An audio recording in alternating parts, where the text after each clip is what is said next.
என்னடா இது?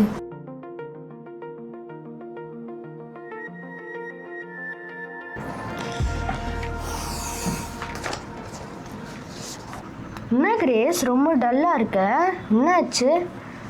இல்லை ஷரோன், இந்த வாட்டி என்னுடைய டெஸ்ட் ரிப்போர்ட்டில் ரொம்ப மார்க் லோவாக இருக்குது. என்னோடய ஆம்பிஷனே அச்சீவ் பண்ணாத மாதிரி மார்க் எனக்கு இப்போ வந்திருக்கு. எங்கள் அப்பா அம்மா வேறு திட்டுவாங்க, என்ன பண்ணுறதுன்னு தெரியல ஷரோன். ஏன் கவலைப்படுற? நீ முயற்சி பண்ணியா? முயற்சி பண்ணேன் ஷரோன். மேம் நோட்ஸ் எடுக்கும்போது நோட்ஸ் எடுத்து எழுதினேன். நல்லா காலையில் எழும்பி படிக்க ஆரம்பித்தேன். ஆனால் இந்த வாட்டி எப்படி டெஸ்ட்டில் இவ்வளோ மார்க்கு கம்மியாச்சுன்னே தெரியல. ஒரு வேலை ஏசப்பா என் மேலே கோவமாக இருக்கார் போல ஷரோன். இல்லை கிரேஸ், ஏசப்பா எப்போவுமே யார் மேலேயும் கோவமே படமாட்டாரு. நான் ஒரு வசனம் சொல்லித்தரேன்.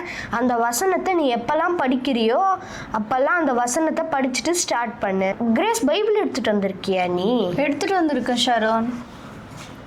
என்ன அதிகாரம் ஷரோன்? யாக்கோபு 1:5 எடுத்துட்ட ஷரோன், படிக்கட்டுமா? படி கிரேஸ். உங்களில் ஒருவன் ஞானத்தில் குறையுள்ளவனாய் இருந்தால் யாவருக்கும் சம்பிரமாய் கொடுக்கிறவரும் ஒருவரையும் கடிந்து கொள்ளாதவரும் ஆகிய தேவனிடத்தில் கேட்க கடவன், அப்பொழுது அவனுக்கு கொடுக்கப்படும். அவ்வளோதான் கிரேஸ். இந்த வசனம் தான். நீ எப்பெல்லாம் படிக்கிறியோ அப்போல்லாம் இந்த வசனத்தை படிச்சுட்டு ஜெபம் பண்ணிட்டு படிக்க ஸ்டார்ட் பண்ணணும். அப்போ ஏசப்பா உனக்கு கண்டிப்பாக ஹெல்ப் பண்ணுவார். நிச்சயமா ஷரோன். இந்த வாட்டி நான் படிக்கும் போதெல்லாம் ஏசப்போட வார்த்தையை சொல்லிட்டு கண்டிப்பாக நான் படிக்க ஸ்டார்ட் பண்ணுறேன் ஷரோன்.